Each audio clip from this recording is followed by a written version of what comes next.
الحمد لله الملك المعبود الكريم المقصود. أشهد أن لا إله إلا الله وحده لا شريك له فهو شاهد ومشهود.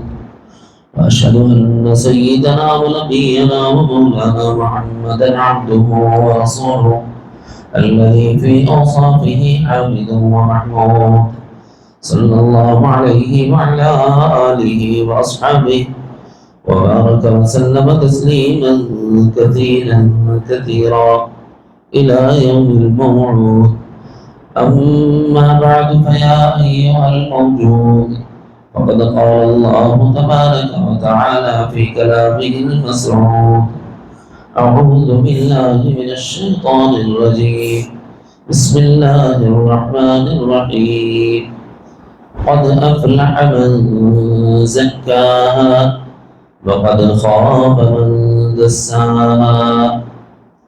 صدق الله العظيم.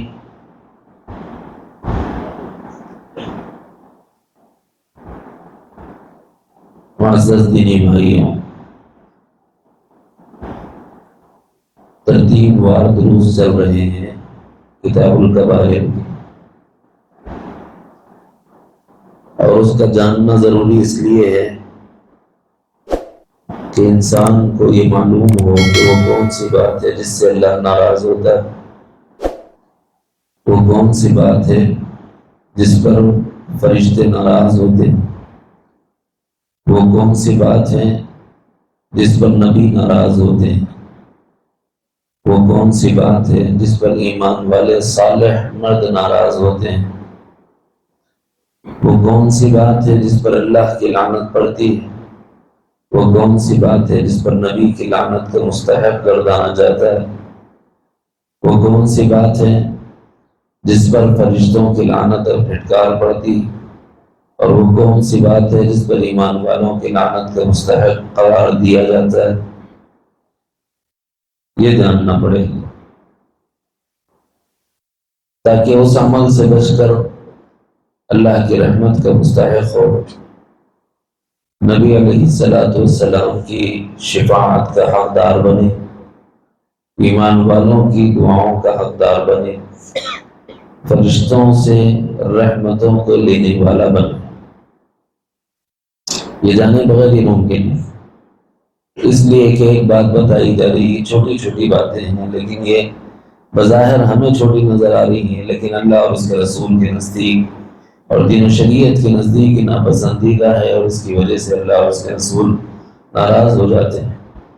اور اس کو علماء امت نے بڑی عرقریزی کے ساتھ، جانفشانی کے ساتھ مرتب کر کے بتلایا ہے کہ یہ گناہ بڑے گناہوں میں سے ہیں جس پر اللہ تعالیٰ نے جہنم کی وعید سنائی اور جنت سے محروم کیے جانے کا ڈراوا ڈرایا ہے. ایک طرف تو یہ معاملہ ہے، دوسری طرف ہم میں سے بہت سے ساتھی وہ ہیں جن کا تعلق سلسلے سے ہے، اور سلسلہ قادریہ ہو، چشتیہ ہو، نقشبندیہ ہو، سہروردیہ ہو، یا اور کوئی سلسلے سے نسبت ہو. یہاں جو ہوتے ہیں زیادہ تر یہی چار سلاسل ہیں. تو ان نسبتوں میں ایک لفظ بارہا بولا جاتا ہے، وہ ہے تزکیہ. تزکیہ کہتے ہیں اپنے باطن کو پاک کرنا. سوال ہے کن چیزوں سے پاک کریں گے؟ وہ چیزیں جو اللہ کی لعنت کے مستحق بناتی ہیں ان سے اپنے کو پاک کرو، وہ چیزیں جو رسول کی لعنت کے مستحق بناتی ہیں ان سے اپنے کو پاک کرو، وہ چیزیں وہ ایمان والوں کی لعنت کے مستحق بناتی ہیں ان سے اپنے کو پاک کرو، وہ چیزیں جن سے فرشتوں کی لعنت کے حقدار بنتے ہیں ان سے اپنے کو پاک کرو. تو یہ پاک کرنا دراصل ایک چھوٹا کام ہے، وہ کام ہے اپنے نفس کو اپنی مٹھی میں کرنا. یہ ایک ہی مجاہدہ ہے، لیکن ہے اتنا سرکش کہ بڑوں کو اس نے جھکا رکھا ہے. سب ہوتا ہے، نفس قابو میں نہیں آتا، بے قابو ہو جاتا ہے، جس کی وجہ سے بے اعتدالیاں ہوتی ہیں اور بہت سے گناہ مختلف انواع کے ہو جاتے ہیں، اور ان سب کا تعلق نفس کے ساتھ ہوتا ہے. مثلا زبان سے ہونے والے گناہوں کی وجہ نفس کا بے قابو ہو جانا، مال کے کمانے میں ہو جانے والے گناہ نفس کے بے قابو ہونے کی وجہ سے، مال کے خرچ کرنے میں ہونے والے گناہ نفس کے بے قابو ہو جانے کی وجہ سے۔ اسی طرح یہ تو وہ ہیں جو ہم نے آپ کو ترتیب وار سنا دیے، زبان کے گناہ، مال کی کمائی میں گناہ، مال کے خرچ میں گناہ۔ اب تیسری قسم چل رہی ہے بدن اور عمل سے ہونے والے گناہ،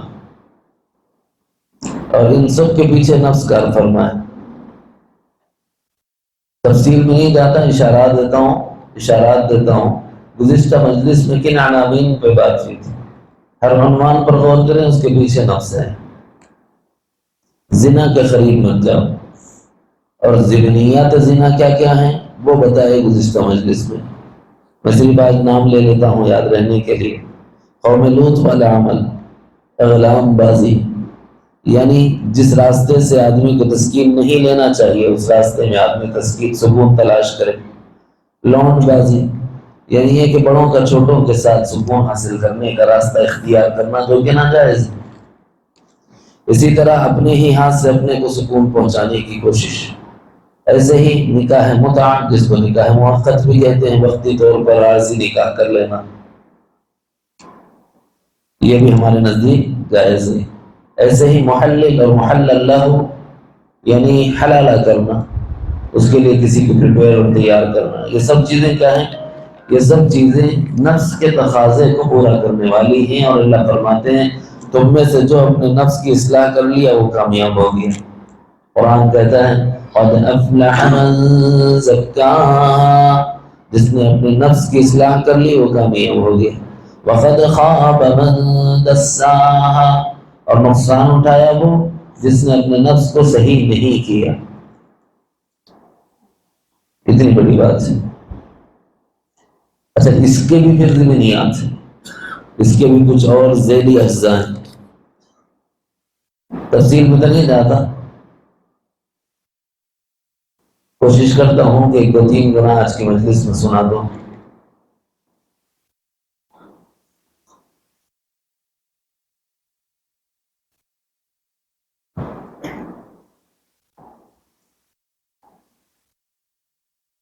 ایک چیز یہ ہے کہ آدمی کی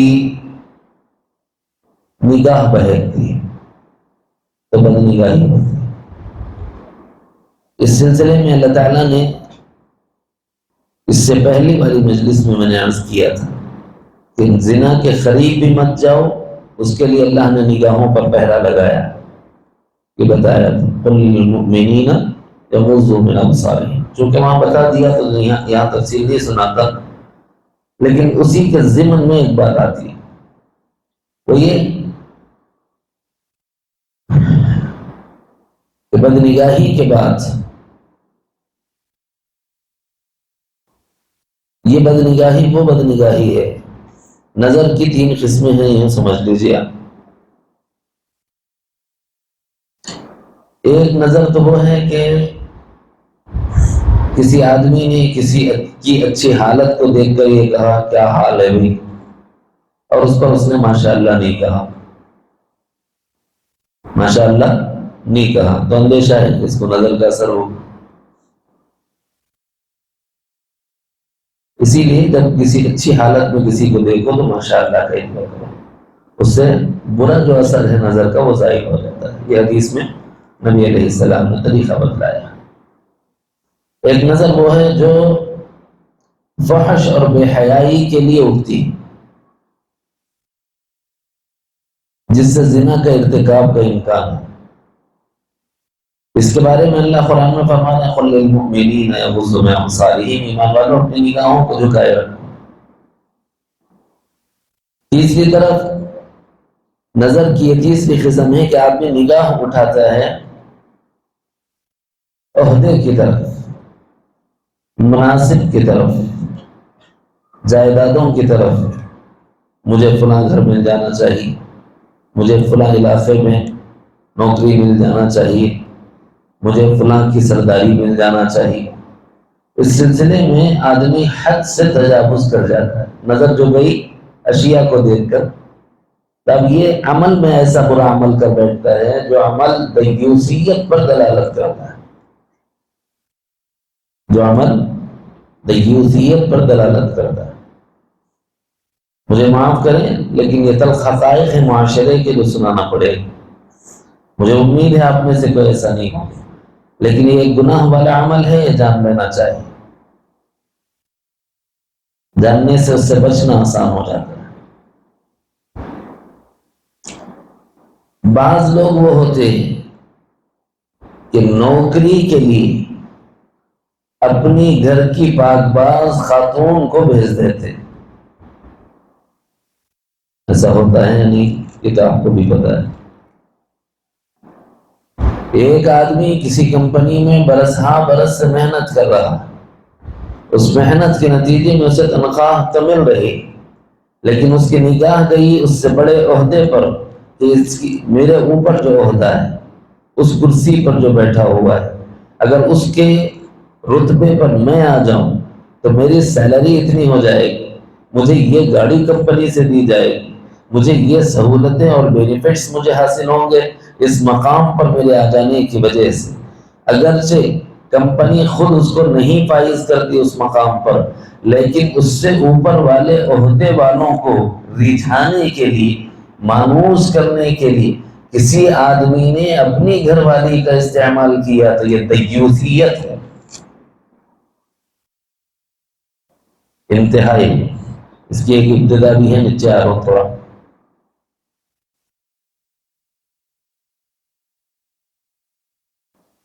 یہ چیز ہی ایسی خطرناک ہے، شاہان وقت کی شہنشاہیت زیر قدم آ گئی، کتنے اوج کمال پہ رہنے والے زوال کا شکار ہو گئے۔ اس میں بے اعتدالی سبب زوال ہے۔ یہ تو آپ کی تسکین کے لیے تھا، جائز راستہ تھا۔ جو آپ کی منقوحہ ہے اس کا مس یوز کرنا اور غلط استعمال کرنا اپنے اغراض کے لیے، اپنے مقاصد فاسدہ کے لیے، کیا ہو جاتا اگر عہدہ نہ ملتا؟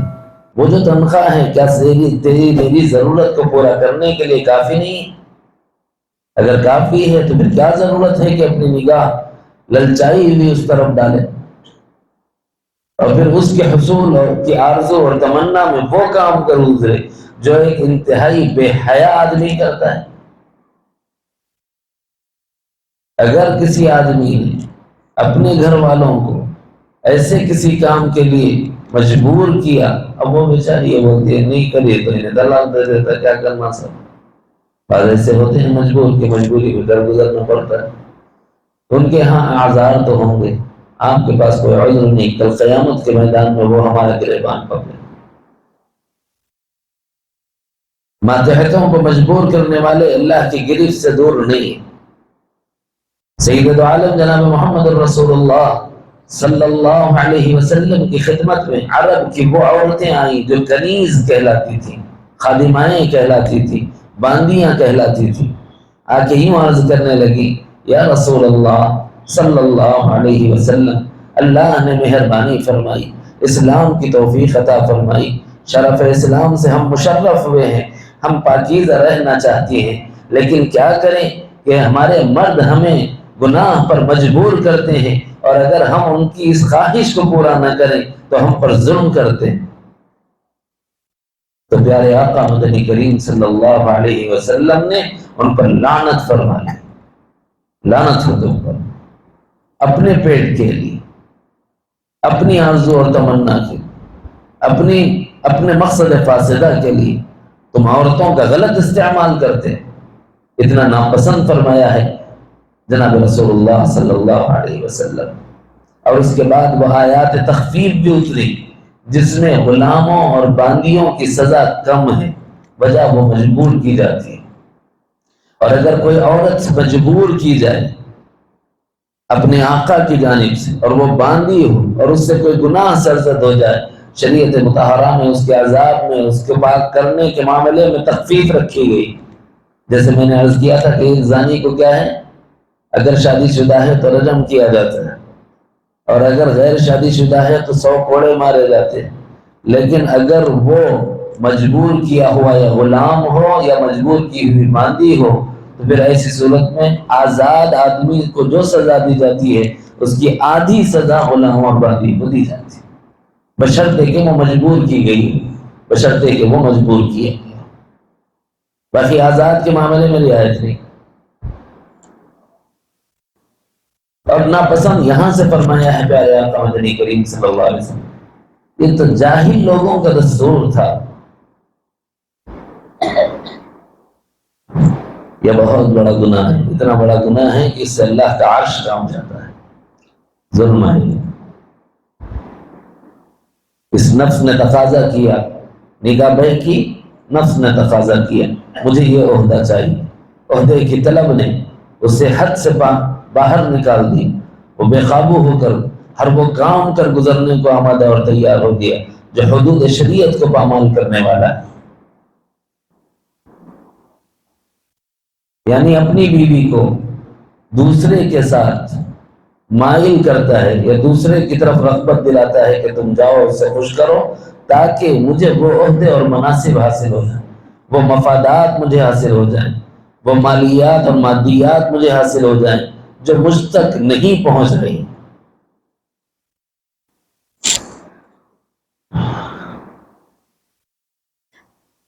فرمایا کہ ایسا شخص بے حیا ہے اور بے حیا کچھ بھی کر سکتا ہے۔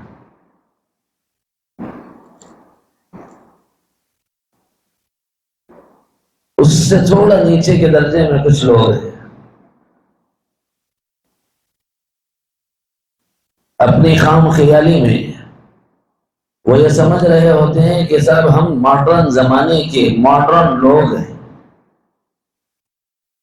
نیا زمانہ ہے، دقیانوسی خیالات نہیں چل رہے، پرانے خیالات نہیں چل رہے، شریعت مطہرہ تو 1400 اور 1500 سال پرانی ہے، نیا زمانہ ہے، ہم لوگ نئے زمانے کے ہیں تو اس زمانے کے مناسبت سے زندگی گزارنا چاہیے۔ اچھا سر، تو نئے زمانے میں کیا ہوتا ہے؟ نئے زمانے میں یہ ہوتا ہے کہ پہلے زمانے میں بادل ناخاص تھا، طبیعت نہیں چاہ رہی پھر بھی کرتے تھے، کچھ باندیاں پھر بھی کرتے تھے، کچھ مجبور خواتین عورتیں، لیکن آج بادل خاصہ کیا جاتا ہے فیشن کے نام پر۔ نہیں سمجھ میں آیا؟ کیا کروں، یہاں اگر کھلم کھلا بولا تو مسجد کی بے ادبی کا ڈر ہے، مگر بولے بغیر چارہ بھی نہیں۔ ایک ناچ ہوتا ہے، وہ ناچ یہ رہتا ہے کہ اپنے پارٹنر کو دوسرے کے ساتھ جوڑ دیتے ہیں۔ نہیں سمجھ میں آیا تو اور موٹی مثال دیتا ہوں، میری بیوی، اللہ نہ کرے میں یہ مثال کے لیے عرض کر رہا ہوں تاکہ کسی کو دوسرے کو برا نہ لگے، ایک شخص کی بیوی ہے، ٹھیک ہے، وہ اس کے ساتھ خوشی کر رہا ہے، ناچ رہا ہے، گا رہا ہے، دوسرا بھی جوڑا وہاں موجود ہے، وہ بھی ناچ اور گا رہا ہے۔ تھوڑی دیر کے بعد عیش و ترنگ میں اس قدر بے قابو ہو جاتے ہیں کہ اپنی بیوی کا ہاتھ چھوڑتے ہیں دوسرے مرد کی طرف اور دوسرے کی بیوی کا ہاتھ کھینچتے ہیں اپنی طرف، اور وہ بھی بخوشی اس سے راضی اور یہ بھی بخوشی اس سے راضی، یعنی وہ دونوں مرد بھی دیوس ہیں اور وہ دونوں عورتیں بھی دیوسیت میں داخل ہیں، جو اپنے جائز شوہر کو چھوڑ کر ناجائز کی طرف لگ گئے۔ قیامت کے دن ان کو جو عذاب دیا جائے گا، ان کے سامنے گوشت ہوگا اور ایسا گوشت ہوگا کہ جس میں سے ساند اور گندی بو آ رہی ہو، اور اتنا کڑوا کہ اس کی کرواہٹ حلق کو کانٹے لگا دی، انتہائی بدبودار۔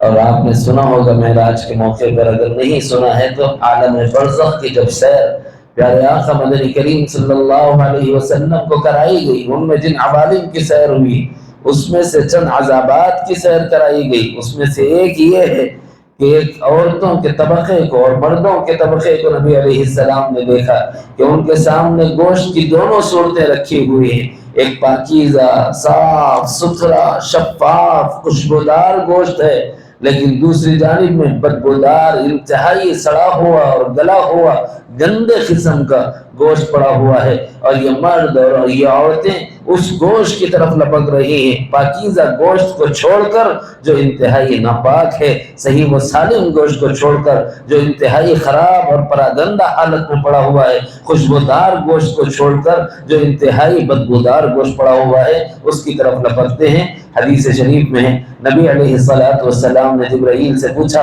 کہ جبرائیل یہ کون لوگ ہیں؟ فرمایا یہ وہ عورتیں ہیں جو اپنے پاکیزہ مردوں کو چھوڑ کر ناپاک مردوں کی طرف چلی جاتی تھی، اور یہ وہ مرد ہیں جو اپنی پاکیزہ بیویوں کو چھوڑ کر ناپاک مردوں کی طرف چلے جاتے تھے۔ ایسے لوگوں کے بارے میں کیا بول رہے ہیں؟ نہیں صاحب کچھ بھی نہیں ہوتا، اس سے کیا ہوتا ہے؟ فیشن ہے، تیری لیگوں نے اڑ گیا تو فیشن کے چکر میں رہ گیا۔ اچھا یہ بتاؤ، تھوڑی دیر کے لیے ناچ گانے میں یہ جو پارٹنرز تبدیل ہوئے ہیں نا، کیا آپ کا خیال ہے کہ اتنی دیر کے لیے تھا؟ آپ کی خام خیالی ہے۔ اس کے بعد واٹس ایپ نمبر بھی ملتا ہے، چیٹنگ بھی شروع ہوتی ہے، اور آپ کو پتہ بھی ہوتا ہے کیا؟ ارے صاحب میری بیوی فلاں کے ساتھ چیٹنگ کر رہی ہے، فلاں کے ساتھ میری بیوی بات چیت کر رہی ہے، تھوڑا سا ٹائم سپینڈ کر رہی ہے۔ اس کے بعد کیا بولتے ہیں؟ نارمل ہے، آج کل چلتا، ہر ایک کو اپنی آزادی حاصل ہے۔ یہ آزادی حاصل نہیں ہے، یہ تیری دیوسیت ہے۔ دیوسیت کا دوسرا موٹا معنی یہ ہے کہ نامردی ہے، بے غیرتی ہے، بے حمیتی ہے۔ تیرے اندرون میں غیرت نام کی کوئی چیز نہیں ہے، غیرت تیری مردہ ہو گئی ہے۔ تیری اپنی عورت جس کو اللہ نے تیرے لیے بنایا اور نکاح کے ذریعے سے تو نے اسے حلال کیا اپنے لیے مہر ادا کر کے، پھر اس کے بعد اس کو پرائے کے حوالے کرتا ہے، تو اس سے بڑی بے غیرتی اور کیا ہو سکتی؟ میں یہ سارا منظر کشی نہیں کرنا چاہ رہا تھا، مگر سمجھانے کے لیے ضروری تھا کہ بھئی یہ زمانے میں فیشن کے نام پر لوگ یہ سمجھتے ہیں کہ یہ جائز ہے۔ فیشن سے شریعت میں ناجائز چیز جائز نہیں ہو جاتی۔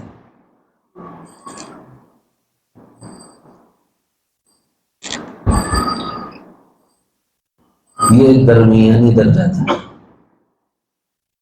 آخری درجہ کیا؟ کسی دوسرے کے ساتھ بھیج دے۔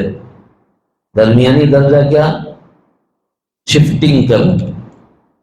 اس سے نیچے کا درجہ بھی ہے، اور الامان والحفیظ امت کا 95% طبقہ اس میں ملوث ہے۔ کیا مطلب؟ سمجھے؟ یہ بتاؤ، آپ کو آپ کی بیٹی پہ طاقت ہے، قوت ہے؟ آپ کی بیٹی کو قابو میں رکھ سکتے ہیں؟ نہیں رکھ سکتے۔ کیا جی نہیں سمجھ میں آ رہی میری بات؟ آپ کی بیٹی آپ کی بات سنتی کہ نہیں سنتی؟ آپ اپنی بیٹی کو اپنی بات منوا سکتے ہیں کہ نہیں منوا سکتے؟ منوا سکتے۔ ہر آدمی مطلب میری بیٹی ہوں سر کیا بات کروں، میں بولا سن لیتی۔ آپ کو بڑا اعتماد ہے، الحمدللہ، ہونا چاہیے، آدمی میں اتنی غیرت تو ہونی چاہیے۔ بھئی آپ کو آپ کی بہن پر اعتبار ہے، اور آپ اپنی بہن پر اعتماد کرتے ہوئے اسے کچھ بھی کہیں گے تو وہ آپ کی بات کی لاج رکھے گی، آپ کی بات سنیں گے؟ کیوں نہیں صاحب؟ میں اس پہ جان قربان کرتا ہوں، اس کی حفاظت کے لیے اپنی جان دینے کو تیار، خدا نہ کرے ضرورت پڑے تو اس کی خاطر کسی کی جان لینا پڑے تو لینے کو تیار۔ الحمدللہ اتنی غیرت ایک مسلمان میں ہونی چاہیے۔ آپ کی بہن آپ کی بات مانتی ہے، آپ کی بیٹی آپ کی بات مانتی ہے۔ اللہ نے آپ کو اس وقت طاقت دی، اور ماں باپ بوڑھے ہو گئے ہیں، کمزور ہو گئے ہیں، ضعیف العمر ہیں، پھر نسالی نے چھو لیا ہے۔ اب اماں باپ ڈر رہے ہیں۔ دین کا علم اگر اولاد کو دلاؤ گے اور ماں باپ بوڑھے ہو جائیں تو اولاد ڈرتی ہے کہ کہیں بوڑھے ماں باپ ناراض نہ ہو جائیں کہ رب ناراض ہو جائے۔ اور اگر دنیا کا علم اولاد کو دلاؤ گے تو بڑھاپے میں ماں باپ کو ڈرنا پڑتا ہے کہیں یہ ہماری اولاد ہمارے کو چھوڑ کے نہ چلی جائے۔ یہ دین اور دنیا کے درمیان کا فرق ہے۔ اب دیکھ لو کیا پڑھانا ہے اپنے بچوں. ہم بتانا یہ چاہتے ہیں کہ صاحب آپ کی ماں اگر آپ نے دنیاوی علم حاصل کیا ہے آپ سے ڈرتی ہے کہ نہیں ڈرتی؟ ڈرتی ہے. کیوں ڈرتی ہے؟ ارے صاحب میں کہیں بیوی کے لے کے الگ ہو گیا تو ہمارا کیا ہوگا، بڑھاپے میں کہاں جاؤں گی، بول کے ماں بولے جیسا سنتی ہے. ایسا ہو جاتا ہے، ایک پیریڈ آتا ہے. آپ کی بیوی آپ کی فرما بردار ہے نہیں ہے، کیا بول رہے موسیٰ پیر پہ پیر رکھ کے چیر دے تو نہیں سنی تو بولتے نہیں وہ. کیوں؟ آدمی بڑا غیرت مندی کا مظاہرہ کرتا ہے، بیوی میری بہت فرما بردار ہے، کہوں کہاں کری تو اماں گھر کو بھیج دے تو. اچھا صاحب آپ کی بات پر آپ اپنی بات منوانے کے اتنا جانبدار ہیں اور اپنی بات منوانے کے بارے میں آپ اتنے مطمئن ہیں کہ آپ کی بیوی آپ کی فرما بردار ہے. چاروں باتیں ہو گئی نا، بیٹی ہوگی، بہن ہوگی، ماں ہوگی، بیوی ہوگی.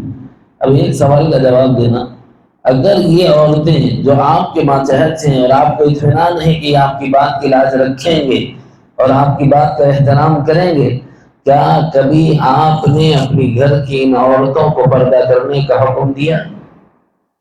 خدا نہ کرے کہ کوئی عورت بے پردہ نکل رہی ہو، بیٹی کہہ رہی ہے کہ میں ابھی سے یہ سب بڑھاپے کے لباس نہیں پہنتی، برقع ورقع میرے کو نہیں ہونا. باپ بول رہے کیا کریں گے صاحب، بچی جوان ہو رہی ہے ویسے میں مار بھی نہیں سکتے. بہن بول رہی وہ تمہاری جو رخ دکھا لے ڈھاکا، میں وہ برقع ورقع پہننے والی نہیں ہوں. کیا بولتے ہیں؟ ہاتھ سے نکل گئی ٹوٹی ہوئی.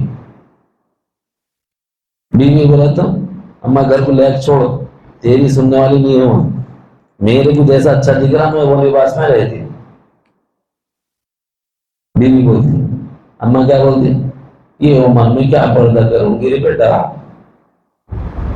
پاما لٹک گئی خبر میں، چھوڑ اب میرے سے کیا ہوتا ہے، جان پہلے بڈھی ہے بول کے چھوڑ.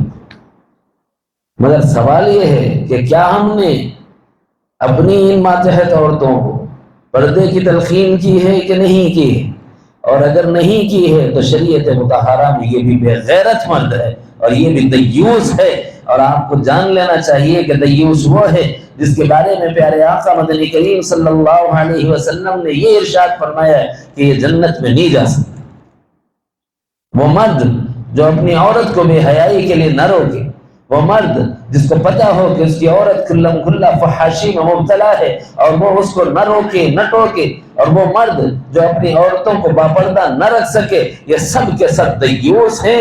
اور نبی علیہ السلام نے خبر دی ہے قیامت کے دن حق تعالی جل شانہ ان تین لوگوں پر رحم نہیں فرمائیں گے اور وہ جنت میں داخل نہیں کیے جائیں گے. ایک روایت میں ہے والدین کا نافرمان اور دیوس اور شرابی، عادی شرابی. دیوس کا مطلب ہے درمیانی، جو میرے مضمون کا حصہ ہے وہ سنا. ایک اور روایت میں ہے، یہ حضرت عبداللہ ابن عباس رضی اللہ عنہما کی روایت. ایک اور روایت میں ہے نبی علیہ السلام نے فرمایا جنت میں جانا تو دور کی بات ہے، یہ جنت کی خوشبو بھی نہیں سونگھ سکتے. اس لیے بھائی پردہ کراؤ. نہیں مجھ سے ہمارے عورتیں بہت پاک ہے.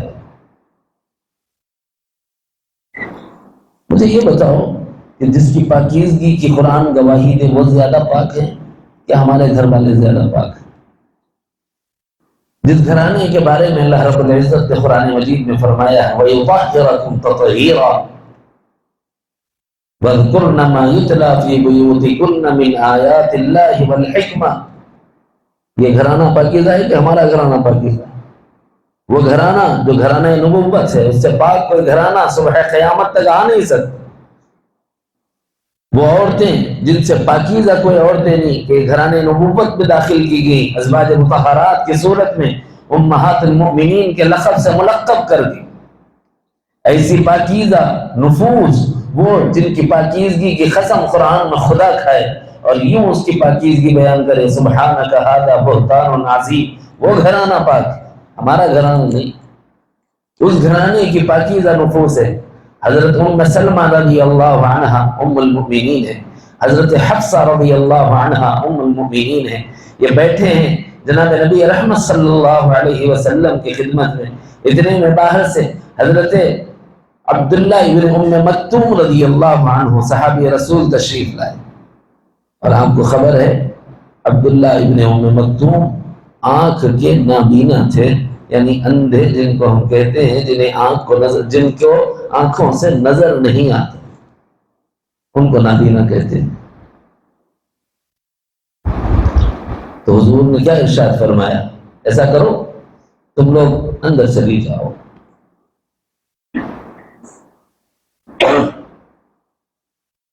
تو ام المؤمنین نے سوال کیا، یا رسول اللہ صلی اللہ علیہ وسلم، کیا عبداللہ ابن ام مکتوم نابینا نہیں ہے؟ الیس هو اعمی، کیا وہ اندھے نہیں؟ قربان جائیں اس مربی کائنات پر، اس مربی حقیقی پر ایک ایسا جملہ ارشاد فرمایا ہے صبح قیامت تک کے لیے درس ہے۔ اس پاکیزہ گھرانے کی پاکیزہ خواتین سے یوں ارشاد فرمایا، هو اعمی اانتما اعمی، وہ تو اندھا ہے لیکن یہ بتاؤ کیا تم دونوں بھی اندھی ہو؟ کیا ان سے کوئی ناپاکی کا کوئی گمان؟ کیا ان سے کوئی بے حیائی کے عمل کے ارتکاب کا اندیشہ؟ کیا یہ العیاذ باللہ اپنے نفس میں کوئی کدورت رکھنے والی پراگندہ خیال لوگ گھرانے کی عورتوں کی طرح کوئی خاتون، عام خاتون؟ نہ، یہ وہ خواتین ہیں جن کے بارے میں خود اللہ نے فرمایا تم عام عورتوں کی طرح نہیں ہو۔ یا نساء النبی لستن کاحد من النساء، اے نبی کی گھر والیوں تم عام عورتوں کی طرح ہو ہی نہیں، تم تو بہت الگ ہو، تم تو مستثنا ہو، تم تو پاکیزہ ہو، تم وہ ہو جنہیں انتخاب کر کے گھرانے نبوت میں داخل کیا گیا، تم وہ ہو تمہارے درمیان آیات ربانی کا نزول ہوتا ہے، تم وہ ہو جو نبی کی خلوت کو امت کے سامنے پیش کرنے والی ہو، امت کی رہبری اور رہنمائی کا کام انجام دینے والی ہو، تم عام عورتوں کی طرح نہیں ہو۔ لیکن ان سے اللہ فرما رہے یدنین علیہن من جلابیبہن، اے پاکیزہ گھرانے کی پاکیزہ عورتوں اپنی نگاہوں کو جھکانے کے لیے اور اپنے چہروں کو چھپانے کے لیے اپنے سروں سے چادروں کو لٹکا لیا کرو تاکہ تم پہچانی جاؤ کہ تم عزت دار گھرانے کی خواتین۔ یہاں سوال سمجھ آیا؟ وہ آدمی جو یہ کہ نیم انسا چلتا فیشن ہے، نیا زمانہ ہے، بچے پردے کو تیار نہیں، بچیاں پردے کو تیار نہیں، بہنیں نہیں مانتی، بیوی نہیں مانتی، اگر ہم بھی خاموش ہو جائیں تو دیوس کہلائیں گے، غیرت سے خالی مرد۔ بھائی اس بے حیائی والے عمل سے نکلنا یہ گناہ کبیرہ ہے۔ 3 قسمیں میں نے عرض کی، یاد رکھنا آپ کی ذمہ داری۔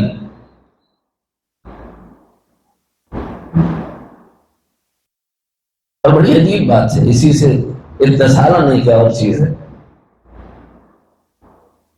پتہ نہیں کیا ہو گیا۔ پہلے زمانے میں مردوں کی اپنی ایک وجاہت ہوا کرتی تھی، عورتوں کی اپنی ایک وجاہت ہوا کرتی تھی، لوگ پہچانے جاتے تھے اپنی وضع خطا سے، اور اس زمانے میں لوگ وضع خطا ہی بدل رہے ہیں۔ تو سمجھ آ رہی؟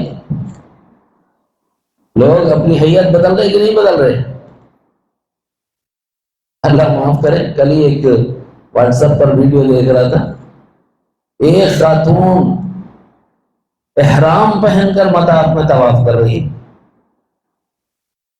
احرام پہن کے، یعنی جو مردانہ احرام ہے، دو کپڑوں والا لباس۔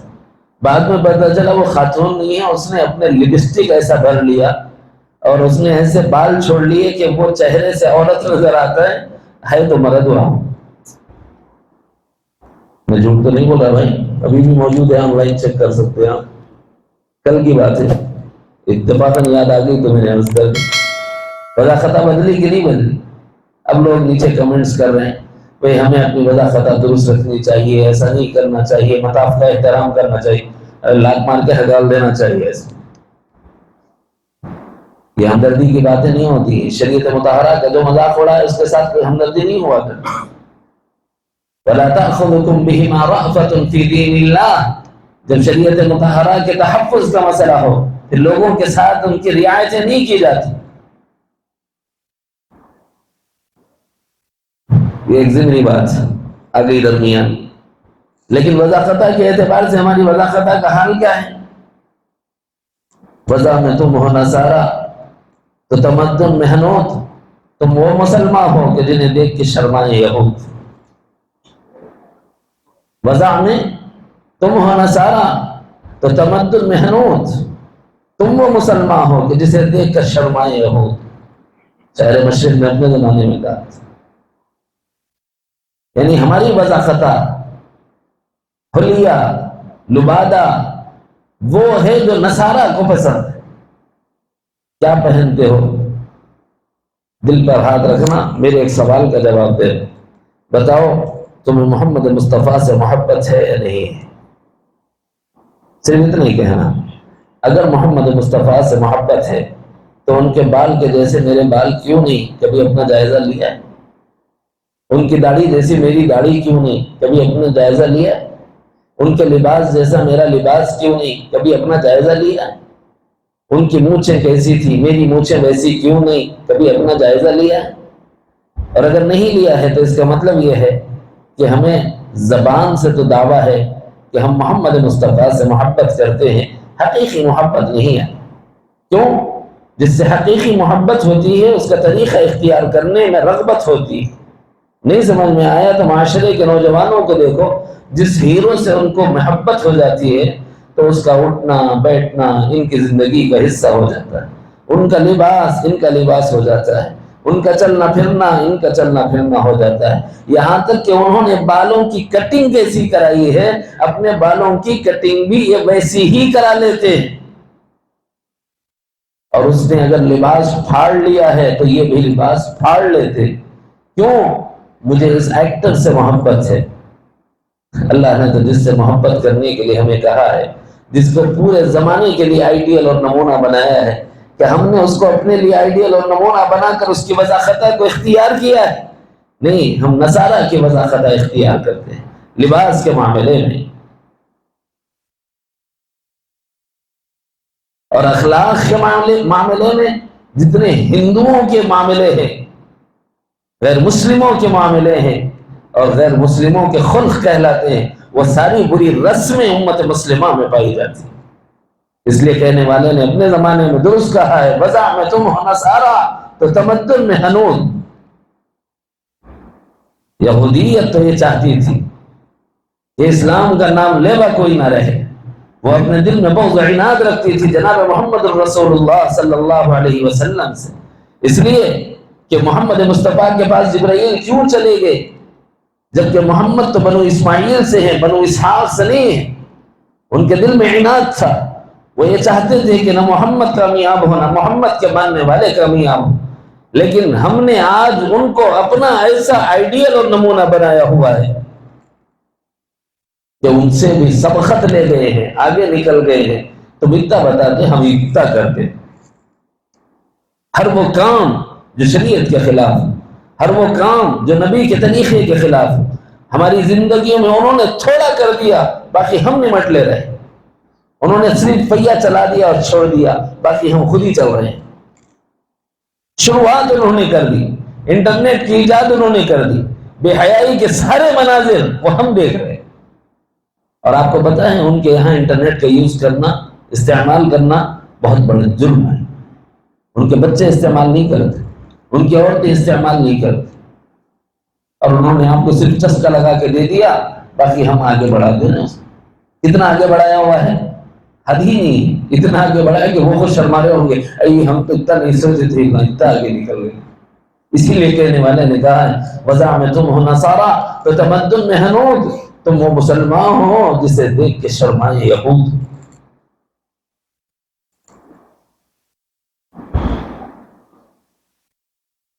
ایسے میں امت مسلمہ کو کیا ہو گیا ہے کہ اپنے بال رکھیں گے تو عورتوں کی طرح رکھیں، نہیں تو ہجڑوں کی طرح رکھیں، جو نہ ادھر کے ہیں نہ ادھر کے. ادھر سے اتنے بالا ہے، ادھر سے اتنے بالا ہے، بیچ میں سے اتنی بڑی چھوٹی نکال کے رکھا. کیا بتانا چاہ رہا بھائی؟ خبر کا بھی کتب ایسی بناتے، ذرا یاد کر لیا تو زندگی درست ہو جاتی، ورنہ ہے آخر میری بھی ایسی ہی خبر بنی، مگر ویسے ڈالتے نہیں ڈالتے مٹی اوپر سے، مگر شعور نہیں جا رہا ہوتا، مسلمان ہے پھر۔ لباس کا حال کیا ہے؟ لباس کا حال یہ ہے کہ ہم ہر لباس پہن لیں، اور اگر کسی مسلمان نے کبھی کرتا پاجامہ یا سنت سے قریب لباس پہن لیا تو الٹا تانا دیں گے، کیا بولیں گے؟ اے دیکھو عید کا چاند نکل گیا، یعنی سنت کا مذاق، سنت کا تمسخر، سنت کا استہزاء۔ کیا ایسا آدمی بھی کامیاب ہو سکتا ہے جو نبی علیہ السلام کے طریقے اور وضع خطا کے خلاف کام کرے؟ غور کریں آپ، ہمارے لباس کیسے ہیں؟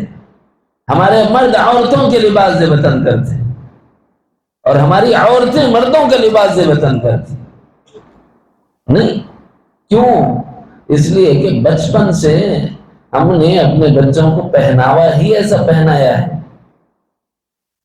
عادت ہو گئی ان کو، اب بڑے ہو گئے تو جنس کے سوا کوئی دوسری چیز ان کو پسند نہیں آ رہی، اور جنس کیا عورتوں کا لباس ہے؟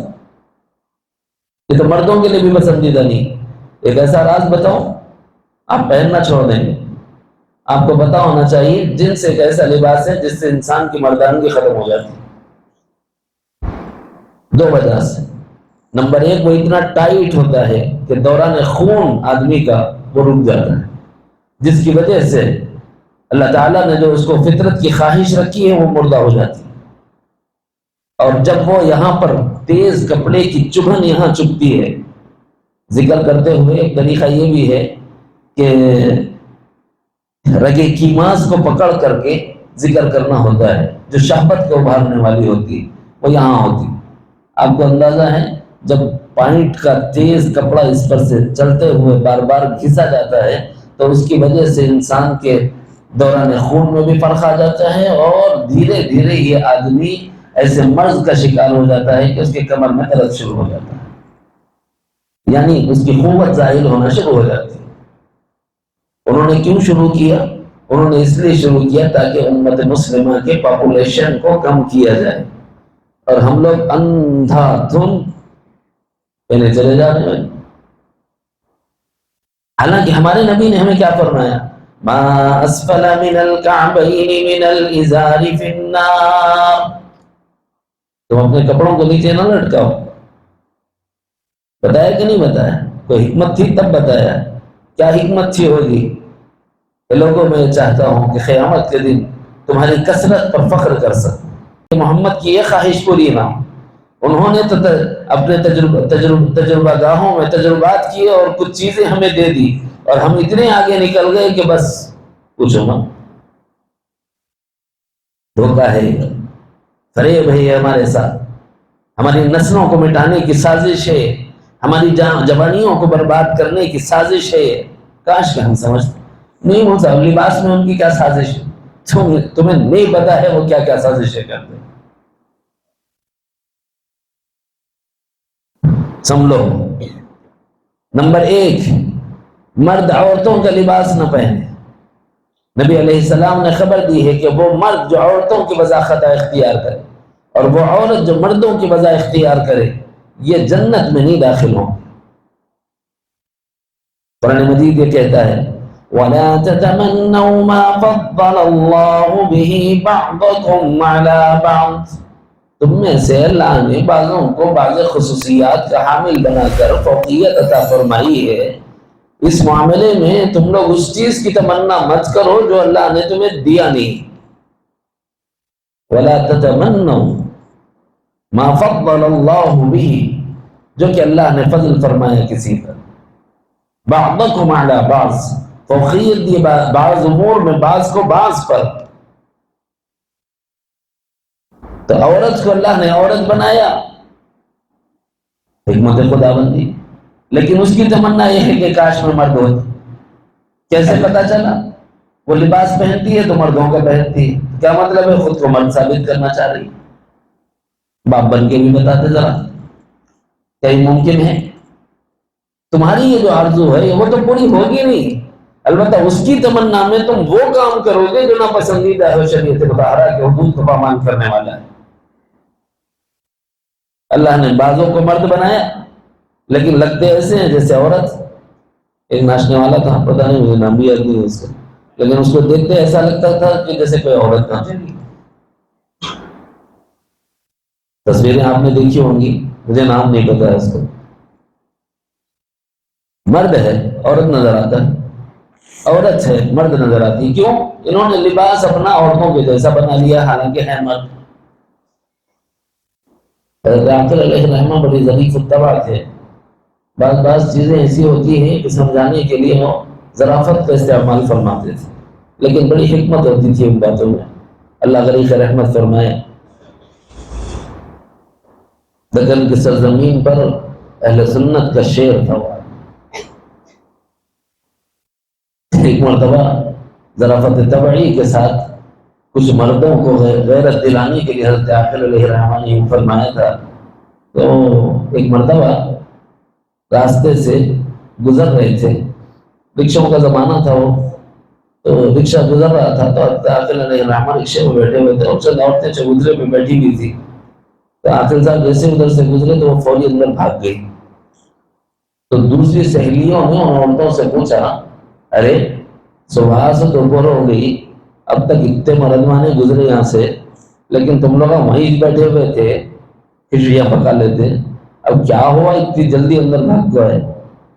تو بولے مردوا گیا ہے اس لیے پردہ کر رہے ہیں۔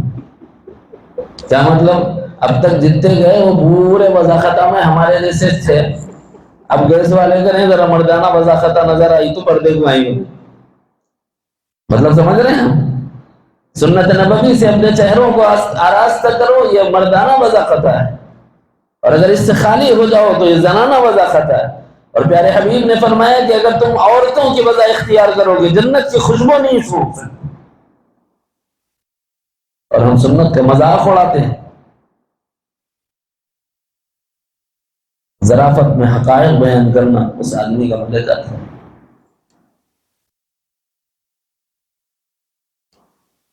دو باتیں اس وقت عرض کی گئی، بلکہ تین باتیں۔ دیوسیت چھوڑیں، یعنی بے حیائی کی طرف اپنی عورتوں کو جانے نہ دیں یہاں تک کہ پردے کا اہتمام کریں، نمبر ایک۔ نمبر دو، وضاحتہ میں ہم اس چیز کی طلب نہ کریں جو اللہ نے ہمیں نہیں بنایا۔ ہاں خیر کے امور میں کر سکتے ہیں، بعض چیزوں میں صحابیات نے مردوں کے ساتھ مسابقہ آرائی کی ہے، مقابلہ آرائی کی ہے، اس میں کر سکتے ہیں اعمال میں۔ مثلا صحابیات آئیں جناب نبی پاک صلی اللہ علیہ وسلم کی خدمت میں اور عرض کرنے لگی، یا رسول اللہ صلی اللہ علیہ وسلم مرد تو عورتوں پہ سبقت لے گئے، مرد تو عورتوں پہ سبقت لے گئے۔ حضور نے پوچھا کس معنی کا تم یہ کہہ رہی ہے سبقت لے جانے کے، تمہارے کیا معنی ہے؟ فرمایا کہ یا رسول اللہ جماعت کی نماز مردوں کو، جماعت کے لیے جائیں گے تو ثواب ان کو، جنازے میں شرکت مردوں کو، جنازہ لے جائیں گے تو ثواب مردوں کو، جہاد میں شرکت مردوں کو، جہاد میں جائیں گے تو ثواب مردوں کو۔ یا رسول اللہ ہم کیا کریں؟ ہمارے نام اعمال میں اتنی نیکیاں عورت ہونے کی وجہ سے نہیں آ رہی۔ تو حضور نے چند تسبیحات بتائیں، ایسا کرو سبحان اللہ وبحمدہ سبحان اللہ العظیم، یہ کثرت سے تم پڑھتی رہا کرو، صبح شام اتنی مرتبہ تم اگر پڑھ لو گے تو ان مردوں کے اجر سے آگے نکل جاؤ گے جو مرد میدان جہاد میں مجاہدہ کر رہے ہیں، جو مرد جنازوں میں شرکت کر رہے ہیں، جو مرد جماعت اجتماعی اعمال میں اپنے کو شریک کر رہے ہیں۔ تم اعمال کے اجر و ثواب میں ان سے آگے بڑھ جاؤ گے گھر میں رہ کر ان تسبیحات کے کرنے میں۔ بڑی خوش ہوگی صحابیات۔ چلو بھائی ایک راز کی بات معلوم ہوگی، لیکن راز کب تک راز رہتا ہے؟ اب ہر عورت کو دیکھا گھر میں بیٹھی ہے مصلی پر، اب صبح اور شام کی تسبیحات شروع۔ اب مردوں کو ترجمان ہوتی ہے، یہ کیا مصلی پر بیٹھی بھی ہے، میں گھر کا ایسا بھی پوچھتے نہیں پوچھتے، ارے کیا تو یہ ہوا، میرے ناشتہ ڈالتے نہیں ڈالتے، اور کہاں کرتے خیر اللہ کیا بولے تم نہ چاہ کے نکلنا، نمازاں پڑھو، جنازوں میں شریک ہو، جہاد میں شریک ہو، ہم بھی آگے نکلنے کا طریقہ پوچھ لیں حضور سے۔ اچھا کیا بتائیں حضور؟ اب ایک آدھ دن طویل شوہر سے بڑی وفاداری تھی، محبت میں اس نے بتا دیا کہ سرکار نے ہمیں بھی ایک گل سکھایا ہے نیکیوں میں تم میں سے آگے بڑھ جانے کا، یہ تسبیحات ہمیں بتائیں کہ صبح شام کر لیں تو یہ ہوگا، اجر میں تم اتنے آگے بڑھ جاؤ۔ لو راز کھل گیا۔ اب وہ صحابی گئے باہر جا کر دوسرے صحابہ سے کہا کہ اللہ کے نبی نے صحابیات کو ایک عمل ایسا بتایا ہے جو وہ مردوں پر اجر و ثواب میں سبقت لینے والی کی کوشش میں لگی ہوئی ہیں۔ صحابہ نے کہا میری جو بھی تسبیحاں پڑھ رہی تھی کیا قصہ ہے؟ ایک نے دوسرے سے، دوسرے نے تیسرے سے، تیسرے نے چوتھے سے معلوم کر لیا، ارے صاحب میرے گھر کا بھی ایک ہے، میرے گھر کا بھی ایک۔ اب سب نے پوچھا تسبیحات کیا ہیں؟ اب پھر اس کے بعد صحابہ ادھر شروع، صحابیات ادھر شروع۔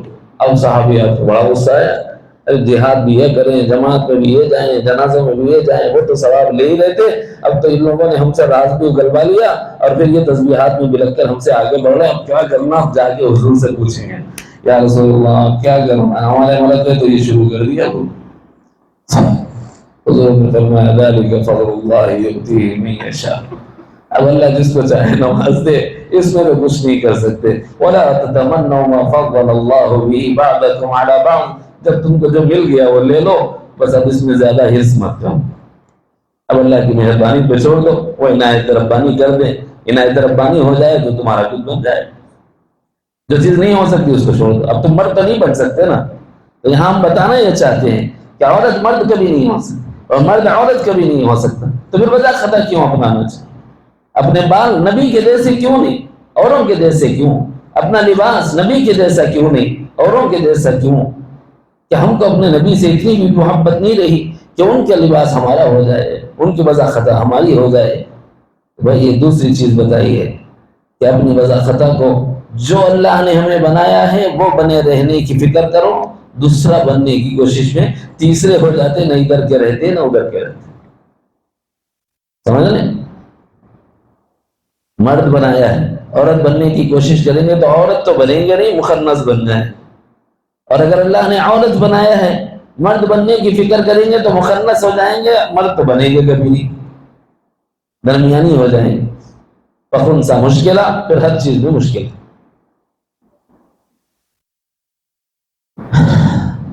اور تیسری چیز غرور اور تکبر کے ساتھ اپنے لباس کو نیچے تک نہ لٹکایا کرو۔ وَلَا تَمْشِ فِي الْأَرْضِ مَرَحًا،